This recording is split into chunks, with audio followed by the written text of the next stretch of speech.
Ah, the moon. Earth's steadfast companion, bringing light to the night and inspiring oodles of art and music. It's always been a central character in our cultural stories, whether as a spiritual figure or as a symbol for the race toward scientific progress. For as long as we can remember, the moon has also inspired questions. Early on, we wondered, where does the moon's light come from? And as we learned more, we asked more complex questions like, how does the moon affect the tides? But there's one big unanswered question that's still bugging us to this day. Where'd the moon come from?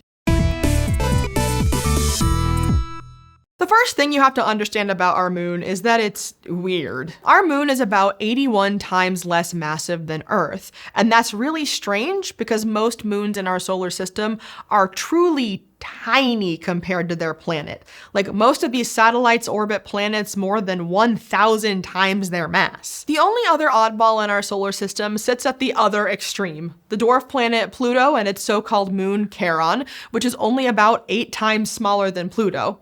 They're not really like a planet and a moon where the moon orbits a planet. Instead, they act as a binary system where they both orbit a point in between them. But besides them, Earth and our moon really stand out.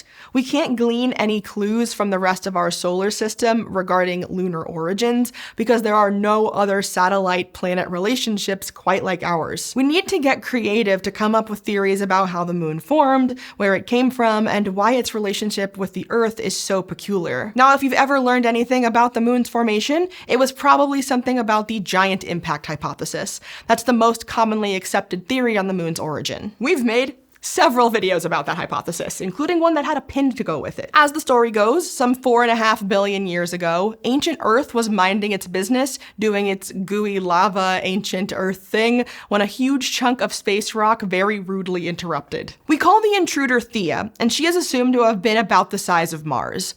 When Theia collided with Earth, the debris from this spectacular collision eventually coalesced to form what we now call the moon. Sounds pretty reasonable, right? The solar system certainly had a chaotic, youthful phase before it mellowed out into the relatively quiet neighborhood we know today. We've seen the aftermath of big crashes in other young star systems, even in systems relatively close by, like in the Aries constellation, just 300 light years away from us. So it's not too hard to imagine that an enormous interloper may have impacted our own planet in its early days. Besides the fact that it makes some intuitive sense, the giant impact hypothesis also successfully explains some weird moon quirks that other theories struggle with. For example, recent lunar exploration has shown that in its earliest days, the moon was covered in magma. Samples recovered from near and far sides of the moon have shown similar composition, meaning it's likely those samples formed in one big moon-wide molten sea. That's puzzling because we typically think about planets and satellites forming from the slow accumulation of tiny space dust into a big hunk of rock, like rolling a massive snowball.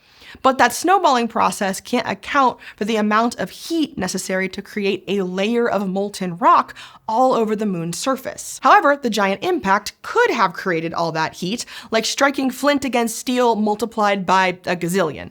Plenty of energy to create a magma ocean on the moon's surface. There are also striking similarities between Earth rocks and moon rocks. Scientists have analyzed lunar samples brought back by Apollo missions and found they're almost identical in composition to Earth-side samples. But if the giant impact caused pieces of ancient Earth to get mixed up in the newly formed moon, then it's certainly plausible that their rocks would be similar, even billions of years later. At this point, you might be thinking the giant impact hypothesis is a home run. We know where the moon came from, score 1 for science. But hold your horses, I'm gonna poke some holes, because while the giant impact model has been the prevailing theory for over 40 years now, it has some major weak spots. And I'll tell you all about those weak spots right after this short break. Thanks to our longtime sponsor, Jump, for supporting this SciShow video. Jump was designed with scientists and engineers in mind, but it's great for anyone solving problems with data. The software is jam-packed with tools for data preparation, analysis, graphing, and so much more, making it easy to go from raw data to meaningful analysis in just a few clicks.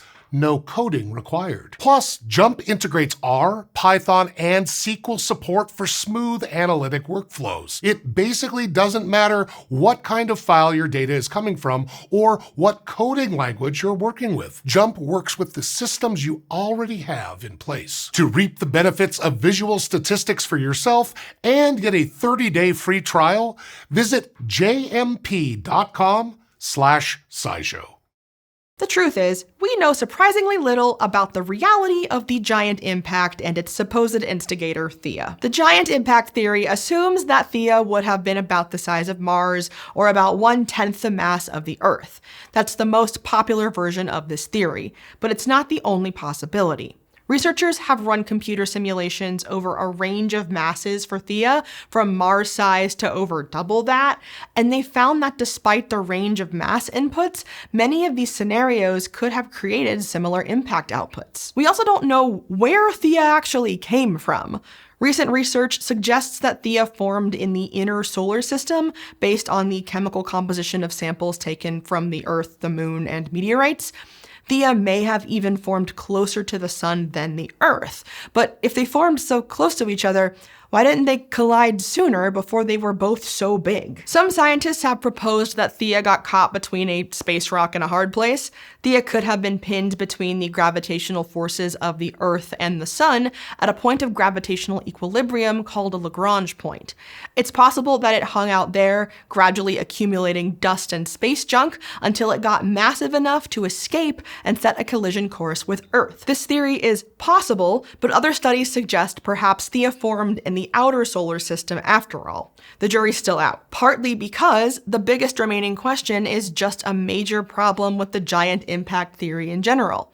What was Theia made of? This problem is called the isotope crisis, because if you'll recall, we still don't know why Earth and the Moon rocks share so much material with each other. That's not so much of a crisis if the Moon was made mostly of Earth stuff that got blasted apart by Theia. But the most widely accepted computer model of the giant impact hypothesis, which was published in 2001, predicts that the proto-Moon debris was actually made mostly of Theia, not Earth. So if the Moon is made mostly of Theia, it looks pretty suspicious and crisis-y that Theia and Earth would have had such similar compositions. For a lot of researchers, that level of coincidence is just too outrageous, so experts have scrambled to propose solutions to the isotope crisis. One potential scenario is that the Earth-Theia collision was actually a hit and run.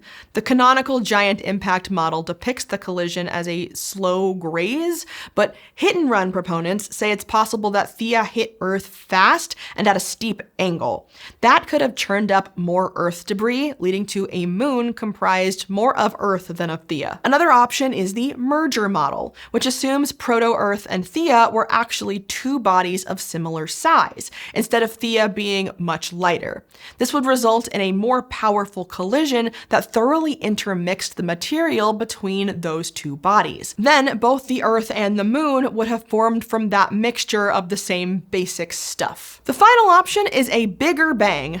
The canonical giant impact hypothesis is based on a relatively tame collision, but if Earth and Theia crashed into each other with enough speed and angular momentum, there would be enough energy in that collision to basically vaporize them both. This cloud of Earth and Theia vapor would then have formed a new kind of planetary structure called a synestia. That name was coined specifically by the study authors to describe this new shape they noticed when running their computer models of the collision.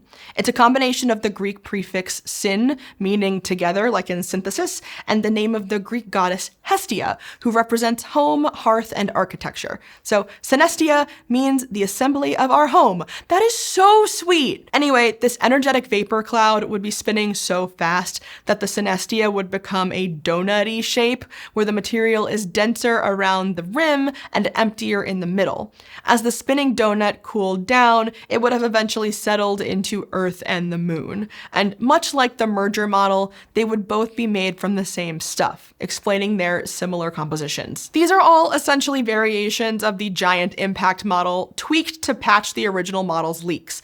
But some researchers are thinking outside the box. In a paper published in 2025, one team is boldly asking, what if the moon wasn't formed by a single big collision at all? Perhaps the moon formed over a longer stretch of time due to multiple small intruders colliding with Earth. That team's model shows how each small collision could have chiseled off a bit of proto-Earth's material, producing relatively small chunks that they're calling moonlets. Another cute name. We have some cute names in this episode. These smaller impacts wouldn't have generated enough momentum for the moonlets to escape, so a moonlet would have hung around Earth's orbit for a couple million years until the next impact generated a new one. Eventually, gravity would pull all these chips off the old block into one big moon, the one we know and love today.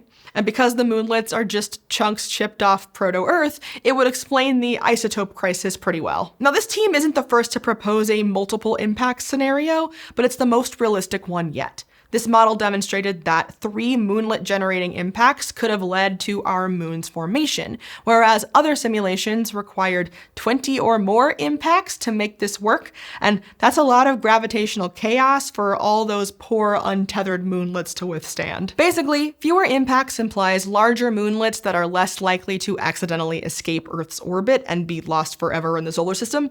After all, we would need them to have stayed close enough for gravity to do its moon-making job. 3 impacts might just be the sweet spot theory that accounts for the strange quirks in our moon data without needing anything too outlandish to happen. But of course, this still isn't a definitive answer to the question, where'd the moon come from? As computer models get more advanced, we'll be able to run whatever new scenarios we concoct or reanalyze the chemical composition of old samples. And it's possible that bringing back more physical samples from the moon might confirm or disprove our existing theories. But it's exciting to have a promising new explanation after decades of the giant impact hypothesis.